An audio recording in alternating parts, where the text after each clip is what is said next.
నమస్తే welcome to prime 9 come to the point. ఈ రోజు మన ఈ కమ్ టు ద పాయింట్ కార్యక్రమంలో మనం మాట్లాడుకునే పాయింట్ ఏమిటి అంటే ఎక్కడి నుంచి వస్తుందయ్యా బాబు నీకు ఈ సహనం, ఎక్కడి నుంచి వస్తుంది సామి నీకు ఈ ఓపిక అనే మాటలు అచ్చు గుద్దినట్టుగా పవన్ కళ్యాణ్ గారికి సూట్ అవుతున్నాయా అంటే అవును, ఖచ్చితంగా సూట్ అవుతున్నాయి అనేది ఉదాహరణలతో సహా నేను మీ ముందుంచుతా. అయితే ఈ వీడియో తప్పకుండా మీరు ప్రతిదీ కూడా షేర్ చేయండి. మీకు గనక ఇది నచ్చినట్టయితే తప్పకుండా ఒక లైక్ అయితే చేయండి. ఎందుకు అంటే ఇది మంచి విషయం. అది పవన్ కళ్యాణ్, జగన్మోహన్ రెడ్డి, చంద్రబాబు నాయుడు అనేది పక్కన పెట్టండి. ఎవరైతే మంచి చేస్తారో ఈ మంచి విషయాలను జనంలోకి తీసుకువెళ్లాల్సిన అవసరం ఉంది. ఇప్పుడు ప్రెసెంట్ మంచి చేస్తున్నా, ముందుకు వెళ్తున్నా, పాజిటివ్గా ఉన్న పవన్ కళ్యాణ్ గారి ఓపిక వెనుక ఉన్న రహస్యం గురించి ఈరోజు మనం మాట్లాడుకోబోతున్నాం. ఉదాహరణలతో సహా ఈరోజు నేను మీకు చెప్తాను. అయితే ఈ కమ్ టు ద పాయింట్లోకి వెళ్ళిపోదాం మనం. ఫస్ట్ పాయింట్, ఇప్పుడు భీమవరానికి సంబంధించిన డిఎస్పీ జయసూర్యకు సంబంధించిన ఒక ఇష్యూ అయితే బయటకు వచ్చింది. దీని మీద ఆయన ఎస్పీని, డీజీపీని నివేదిక కోరడం జరిగింది. విచారణ జరిపించి సమగ్ర నివేదిక ఇవ్వాలని కోరడం జరిగింది. అయితే ఆయన ఆ మాటని అక్కడి నుంచి వెళ్ళిపోయారు. ఆయన పనులు ఆయన చేసుకుంటున్నారు. అయితే చాలా మంది చెప్తున్న మాట ఏమిటి అంటే అసలు పవన్ కళ్యాణ్కి ఏం సంబంధం, ఎందుకు ఇన్వాల్వ్ అయ్యారు అని. ఒక అధికార పార్టీలో ఉన్న ఆయన గురించి కాదు, ఎవరైనా సరే స్పందిస్తారా, స్పందించరా?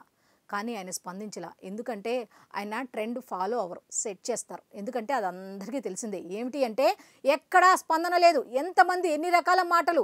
హోంమంత్రి అనిత గారి శాఖకు ఇతను ఎందుకు వెళ్ళాడు, ఇతనికి ఏం సంబంధం? ముఖ్యమంత్రి విదేశాల్లో ఉంటే ఒక ముఖ్యమంత్రిలా బిహేవ్ చేస్తాడా, ఒక నియంతలా బిహేవ్ చేస్తాడా? అసలు ఆయనకి ఏం రైట్ ఉంది?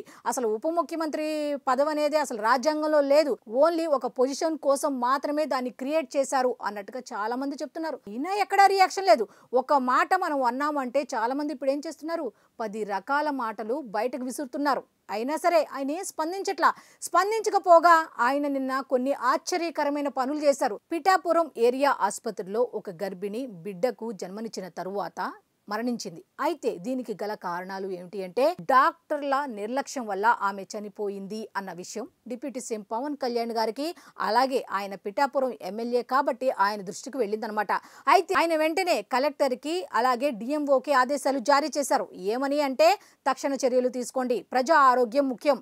అటువంటి గర్భిణీలు కానీ ఎవరికైనా సరే, ఎవరైనా స్టార్టింగ్లో ప్రెగ్నెన్సీ అని వస్తే డెలివరీ అయ్యే వరకు వాళ్ళని చూసుకోవాల్సిన బాధ్యత మనందరిపై ఉంది. అక్కడ ఆ విషయంలో ఏం జరిగింది, లోపాలు ఏమిటి అనే దాని మీద మీరు క్షుణ్ణంగా లోపలికి వెళ్ళి విచారణ చేసి ఆ నివేదికను ఒకటి సమర్పించండి అని చెప్పడం జరిగింది.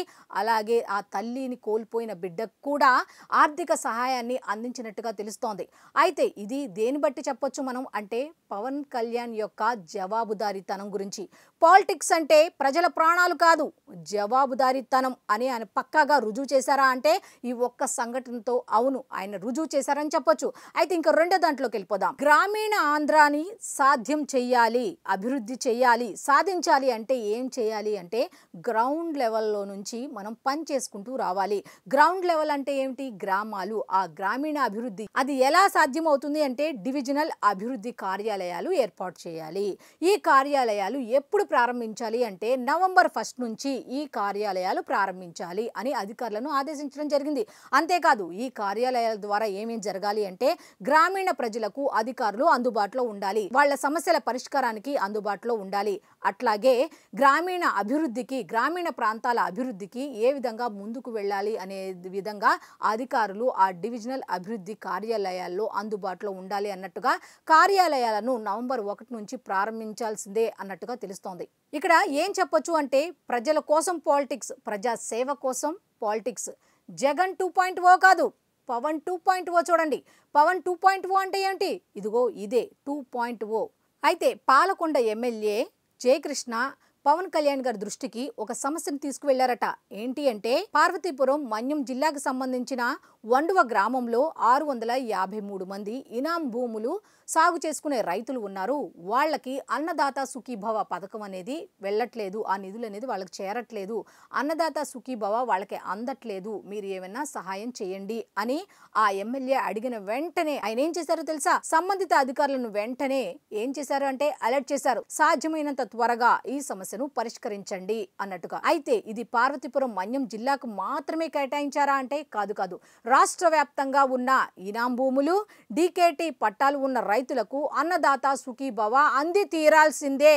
సాధ్యమైనంత త్వరగా ఈ సమస్యను పరిష్కరించండి అంటూ ఆదేశాలు జారీ చేయడం జరిగిందట. ఇక మూడో పాయింట్కి వెళ్దాం.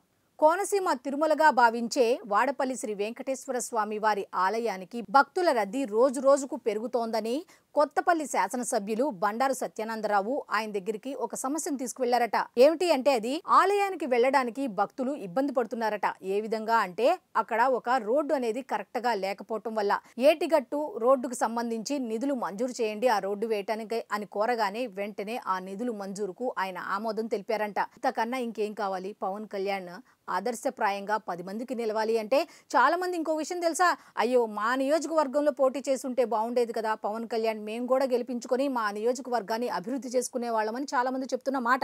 అయితే ఇంకొక విషయం ఏంటంటే ఆయన ఆదర్శప్రాయుడు అని ఊరికే ఎందుకు చెప్తారు చెప్పండి? ఇలాంటి పనులు చేయకపోతే ఇప్పుడు ముఖ్యమంత్రి చంద్రబాబు నాయుడు గారు ఉన్నారు, 20 లక్షల ఉద్యోగాల కల్పనే మా లక్ష్యం అన్నట్టుగా, అలాగే రాష్ట్రాన్ని అభివృద్ధి చేయాలి అన్న ఉద్దేశంతో ఆయన విదేశాల్లో పర్యటిస్తున్నారు. ఎందుకు అంటే నవంబర్ 14, 15 తేదీల్లో విశాఖలో జరిగే పారిశ్రామికవేత్తల సదస్సుకు అక్కడ ఉన్న పారిశ్రామికవేత్తలను మన రాష్ట్రంలో పెట్టుబడులు పెట్టండి, ఒకసారి ఆ సదస్సుకు రండి, ఇక్కడ ఉన్న అవకాశాలన్నీ మీకు చెప్తాము వివరిస్తాము అని వాళ్ళని ఆహ్వానించడానికి నారా లోకేష్ గారు ఆస్ట్రేలియాలో, చంద్రబాబు నాయుడు గారేమో దుబాయ్లో, అట్లాగే మన పవన్ కళ్యాణ్ గారేమో ఈ పల్లెటూర్లలో పర్యటిస్తూ అభివృద్ధిని సంక్షేమాన్ని 2 కళ్ళుగా ముందుకు తీసుకువెళ్తున్నారన్నమాట. సో సహనం ఓపిక అనేది ఎక్కడి నుంచి రావాలంటే గుండెల్లోంచి రావాలి, ప్రజలకు సేవ చేయాలి అనే పదం నుంచి రావాలి అని చాలా మంది చెప్పుకుంటున్న మాట. సో ఇది ఈనాటి కమ్ టు ద పాయింట్ కార్యక్రమం. మళ్ళీ రేపటి కమ్ టు ద పాయింట్లో మరో పాయింట్లో కలుసుకుందాం. అంతవరకు సెలవు, నమస్కారం.